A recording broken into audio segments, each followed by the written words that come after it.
हम लोग ये ख्याल कर लेते हैं यार कि हमारे यहाँ पर सबसे बड़ा जो हमारे यहाँ पर रोना यही है ना आज कि मौल साहब हम मिलाद क्यों करें। हमारे यहाँ पर जो है मिलाद में कोई रुकता नहीं है। देखिए, मैं इस चीज़ से कभी इनकार नहीं करता कि कुरान खाने का ज़्यादा सवाब है या फिर मिलाद का ज़्यादा सवाब है। देखिए, मैं ख़ुद कहता हूँ कि कुरान खाने का सवाब ज़्यादा है, इसलिए कि आप जब कुरान का एक हरफ पढ़ते हो ना तो अल्लाह तबारक व तआला आपको 10 नेकियाँ देता है। कितनी? 10 नेकियाँ आपको अल्लाह तबारक व तआला देता है। तो जब पूरा कुरान ख़त्म होता है तो फिर आप अंदाज़ा लगाएं फिर कुरान में पूरे हरफ कितने होंगे। जब पूरा हरफ कोई बंदा पढ़ता है तो फिर उसका सवाब कितना होगा।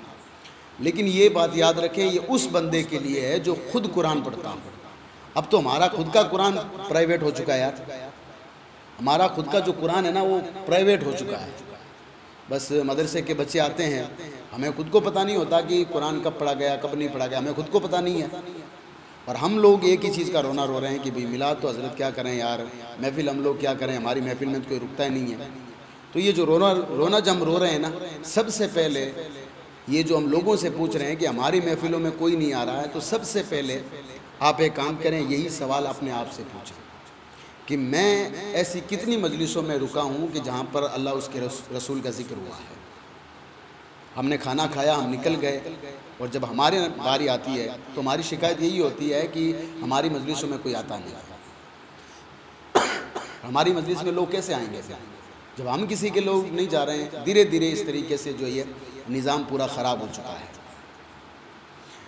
ये जो मैं हर एक महीने में एक महफ़िल करता हूँ, इसका रीज़न यही है, इसका कारण यही है कि आपकी आने वाली नस्लों में ये शौक़ हो कि वो महफ़िल मिलाद करें और महफ़िल मिलाद में फिर वो मसाइल बयान करे जिन मसाइल की आज हमें सख्त ज़रूरत है। हमें उन लोगों को ये बताना है कि कभी हमारे यहाँ पर सल्लल्लाहु जाने आलम तेरे नाज उठाए अल्लाह ने, ये कभी नाते हमारे यहाँ पर पढ़ी जाती थी। हमें आज वो याद, अभी भी याद है वो दिन जब हम लुकमान जी के तो डागले पर बैठ कर के, आप छत पर बैठ कर जब मिलाद करते थे, हम वो पोल के, अभी ये जो आपकी पोल इसके इर्द गिर्द बैठ कर के हम मिलाद करते थे। वो अब्दुल हकीम चाचा के यहाँ पर हम जो है मतलब उस सैन में बैठ कर के, जहाँ भी ये नई वाली ट्यूबवेल खुदी हुई है, वहाँ कभी ट्यूबवेल नहीं थी पहले, वहाँ हम लोगों ने खुद ने मिलाद की है। जब वो हम दिन याद करते हैं ना तो फिर हमें रोना आता है। और हम लोग ये सोचते हैं कि कुरान का नहीं करा करके, अब हमारे कुरान का नहीं, उस वक्त अल्लाह सलामत रखे मौलाना अजरुद्दीन साहब को, यहाँ पर शरू भाई बैठे हैं, ये सदाम भाई शायद जानते होंगे। उस वक्त कितना शौक़ था और हमसे ज़्यादा हमारे साथ जो बच्चियाँ पढ़ती थी उनको शौक़ था। और कभी कभार तो ऐसा होता था कि हम लोग जो है मतलब ज़्यादा होते थे और कुरान के जो पारे वो कम पड़ जाते थे।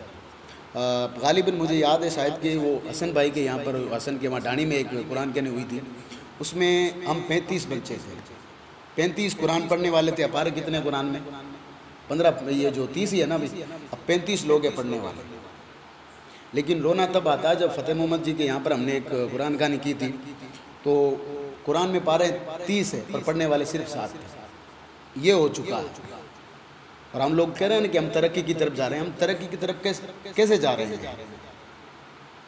वैसे आज़म रज़ी अल्लाह ताला अन्हु की सीरत पर बात हम कर रहे हैं। बिल्कुल उनकी बहुत सारी करामतें हैं, अल्लाह ने उनको करामत से नवाजा है और इसमें कोई शक नहीं है कि गौसे आज़म रज़ी अल्लाह ताला अन्हु जन्नती थे। बस हमें ये कोशिश करनी है कि उनके गौसे आज़म रज़ी अल्लाह ताला अन्हु की राह पर चल कर के हम किस तरीके से जन्नत में जा सकते हैं। वरना फिर करामतें सुनाते सुनाते तो पूरी रात ख़त्म हो सकती है। ये जो छोटी सी मजलिस हम जो लगाते हैं एक महीने में एक मरतबा, मेरा सिर्फ मकसद ये है कि हम जो है इसमें अपने आने वाली नस्लों को ये बता सकें कि हमारे यहाँ पर कभी बड़ी मिलाद हुआ करती थी।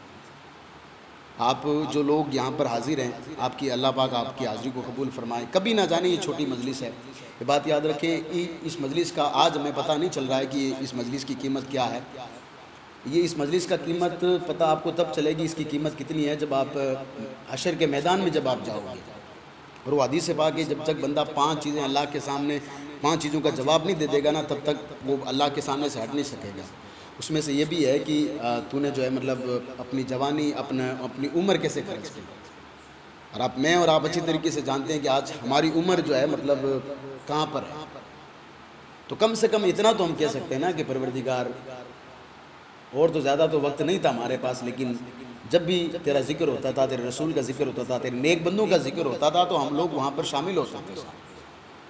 तो शायद ये वक्त हमारे वहाँ पर जो है मतलब हमारे लिए एक निजात की घड़ी बन सकता है। इसलिए मैं आप तमाम की बारगाह में ये हर बार कहता हूँ, हर मजलिस में कहता हूँ कि वापस अपने बच्चों को उस डगर पर लाओ कि वो महफिल में आकर बैठे। हमें सही तरीके से नमाज़ पढ़नी नहीं आती साहब। बहुत सारे ऐसे मसाइल जो आज तक हमें हमारे बड़े बड़ों को नहीं आते हैं, हमें बता दिया जाता है कि फ़लाँ साहब है। कोई फ़लाँ साहब नहीं है, बस हमें कोशिश ये करनी है कि इन मजलिसों को आबाद करना है। आप इन मजलिसों को आबाद करोगे तो इंशाअल्लाह तबारक तआला कामयाब हो जाओगे। हुज़ूर अलैहिस्सलाम जब आपने इस दुनिया से पर्दा फरमाया, उससे पहले जो आपने कहा आपका आखिरी खुतबा है जो हज्जतुल विदा में आपने खुतबा दिया था, उसमें एक हदीस है पाक का छोटा सा टुकड़ा है उस खुतबे का। हुज़ूर अलैहिस्सलाम ने फरमाया, मैं दो चीज़ें आप तुम्हारे दरमियान छोड़ के जा रहा हूँ, अगर इन चीज़ों को तुम पकड़ के रखोगे तो तुम कभी गुमराह नहीं होगे। पहली जो है वो अल्लाह का कलाम कुरान मजीद है, दूसरी मेरी सुन्नत है। एक हदीस में कि मेरी औलाद है, यानी कि मेरी ये इसको आप कह लें कि मेरी नस्ल है, मेरी अहले बैत है। अब गौस पाक रज़ी अल्लाह ताला अन्हु की अगर हम सीरत में देखें तो गौस पाक अल्लाह के रसूल अलैहिस्सलाम की औलाद में से भी हैं। और कुरान के बारे में अल्लामा जोज़ी का आप पढ़ लें, आपने एक एक कुरान की आयत की 40 तफसीरें की है। उससे बड़ा कुरान का जो इल्म देने वाला कौन है? कौन? गौस पाक रज़ी अल्लाह ताला अन्हु। वो गौस पाक रज़ी अल्लाह ताला अन्हु अगर मेरे सामने कोई अगर ये बात कर दे कि भाई हज़रत जो है 5 वक्त की नमाज़ पढ़ते हैं, तो मैं फूले नहीं समाता हूँ।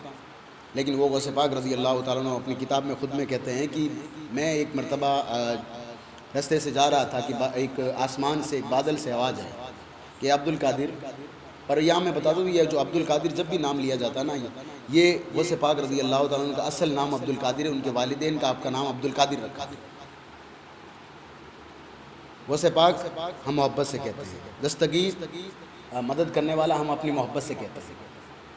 तो वो गौस पाक फरमाते हैं कि जब मैं रास्ते से जा रहा था, आसमान से आवाज़ आई कि अब्दुल कादिर, आज से ना तुझे नमाज़ पढ़ने की ज़रूरत है, ना तुझे जो है ये रोज़े रखने की ज़रूरत है, कोई भी इबादत करने की ज़रूरत नहीं है। हमने सारी इबादतें तुझ पर माफ़ कर दी है, बस तुझे कुछ भी करने की ज़रूरत नहीं है। अच्छा, गौस पाक की जगह अगर हम होते तो हम क्या करते? क्या करते? फिर खुश होते हैं ना अगर हम वहाँ पर होते। लेकिन वो कौन थे वहाँ पर? गौस पाक रज़ी अल्लाह ताला अन्हु थे। वो गौस पाक थे जो मैंने अभी थोड़ी देर पहले बताया कि जब वो पहला खुतबा जब देते हैं तो हुजूर आकर के उनके मुंह में जो है मतलब 7 मरतबा लुआब देते हैं, जिसकी बदौलत जिसकी बरकत से गौस पाक रज़ी अल्लाह ताला अन्हु का खिताब होता है। जिनके पास हज़रत मौलाए कायनात हज़रत अली रज़ी अल्लाह ताला अन्हु, ये गौस पाक रज़ी अल्लाह ताला अन्हु की किताब, इसमें गौस पाक ने खुद ने इसका जिक्र किया है। हज़रत अली रज़ी अल्लाह ताला अन्हु आकर के 6 मरतबा देते हैं, तब गौस पाक बयान करते हैं। और बयान करते हैं तो फिर कहते हैं कि शुरू में थोड़े लोग आते थे, फिर हमारी मस्जिद छोटी पड़ने लगी, फिर ईदगाह छोटी पड़ने लगी। वो गौस पाक रज़ी अल्लाह ताला अन्हु 18 साल में जब अपनी घर से निकलते हैं, माँ से इजाज़त लेते हैं कि जो है मैं जा रहा हूँ इल्म हासिल करने के लिए। माँ ने कहा ठीक है बेटा, दीन का काम करने के लिए निकलो। रास्ते में जब डाकुओं ने हमला कर दिया तो आपकी एक सच्चाई पर 250 डाकू ईमान ले आए, या 250 डाकुओं ने तौबा की थी। आप गौर करें, ये पहली तबलीग थी गौस पाक रज़ी अल्लाह ताला अन्हु की। हम लोग कौन सी दिशा में, मुझे समझ में अब तक ये नहीं आ रहा है। गौस पाक रज़ी अल्लाह ताला अन्हु की तालीम तो ये है। अब वो जब जा रहे हैं तो आसमान से आवाज़ आती है कि अब्दुल कादिर तुझे कुछ भी करने की ज़रूरत नहीं, यानी कि नमाज वगैरह सब माफ़ करना है। तो गौस पाक रज़ी अल्लाह ताला अन्हु ने ये नहीं कहा कि ठीक है, बल्कि पढ़ा ला हौला वला कुव्वता इल्ला बिल्लाहिल अलील अज़ीम। तो फिर आसमान फटा और आवाज़ आई, आज तेरे इल्म ने तुझे बचा लिया। तो गौस पाक रज़ी अल्लाह ताला ने भी ये नहीं कहा कि मेरे इल्म ने मुझे बचा लिया, नहीं, बल्कि कहा हाज़ा मिन फ़ज़्लि रब्बी, ये मेरे रब का फ़ज़ल है। तो वो गौस पाक रज़ी अल्लाह ताला, उनकी ये मजलिस है। कदर करो इन मजलिसों की। अपनी औलाद को कहो कि इन मजलिसों में बैठे, कुरान की तिलावत करो। मुझे अभी तभी याद है, जब हम छोटे थे तो हमारे वालिद जो है जुमेरात का, खासकर जुमेरात का दिन हमारे यहाँ पर बड़ा जो है मुक़द्दस दिन माना जाता है। तो जुमेरात की सुबह जो है, अगर जब तक हम कुरान की तिलावत नहीं कर लेते ना, तब तक वो हम जो है घर से बाहर नहीं निकल सकते थे। लेकिन अब ना औलाद ऐसी हो चुकी है, ना बाप की सुनती है, ना माँ की सुनती है, ना बहन की सुनती है, ना भाई की सुनती है। ज़रूरी नहीं है कि सिर्फ जुमेरात को ही आप तिलावत करें, बल्कि मैं तो कह रहा हूँ आप सुबह उठें, नमाज़ पढ़ने के बाद कुरान को खोलें, आप एक रुकू पढ़ें, कुछ आयत पढ़ें, और अल्लाह की बारगाह में दुआ करें कि परवरदिगार ये जो तेरा कुरान है ना मैंने खोला है, तूने तौफीक दी है तब मैंने खोला है। अगर इस जितना हम दीन के करीब होंगे ना इंशाअल्लाह तबारक ताला हमारा काम और आसान होगा। अल्लाह तबारक ताला की बारगाह में दुआ करता हूँ कि परवरदिगार हुज़ूर सैयदना शेख अब्दुल कादिर जिलानी गौसे पाक रज़ी अल्लाह तआला अन्हु के सदक़े हम तमाम की मग़फ़िरत फरमाए। और ख़ासकर अभी थोड़े दिन पहले हमारे वो एक हारून भाई थे संखवास के, जब भी यहाँ पर कोई बैठक होती थी या जब भी यहाँ कोई काम होता था तो वो नमाज़ पढ़ने आते थे, लेकिन नमाज़ सबसे आखिर में पढ़ने आते थे और इसी जगह वो नमाज़ पढ़ते थे, यहाँ बैठ कर के वो नमाज़ पढ़ते थे। तो सबसे आखिर में आते थे और बिल्कुल कोई शक नहीं है बिल्कुल भला आदमी था। और भला आदमी उसको जो है मतलब किसी का मोहताज नहीं होता तारीफ़ का, आप सब जानते हैं। तो उनके लिए भी दुआ करें कि अल्लाह तबारक ताला उनकी बेहिसाब मग़फ़िरत फरमाए। अल्लाह तबारक ताला हम सबको एक और नेक होने की तौफ़ीक़ रफ़ीक़ अता फरमाए। अस्सलामु अलैकुम व रहमतुल्लाहि व बरकातुहू।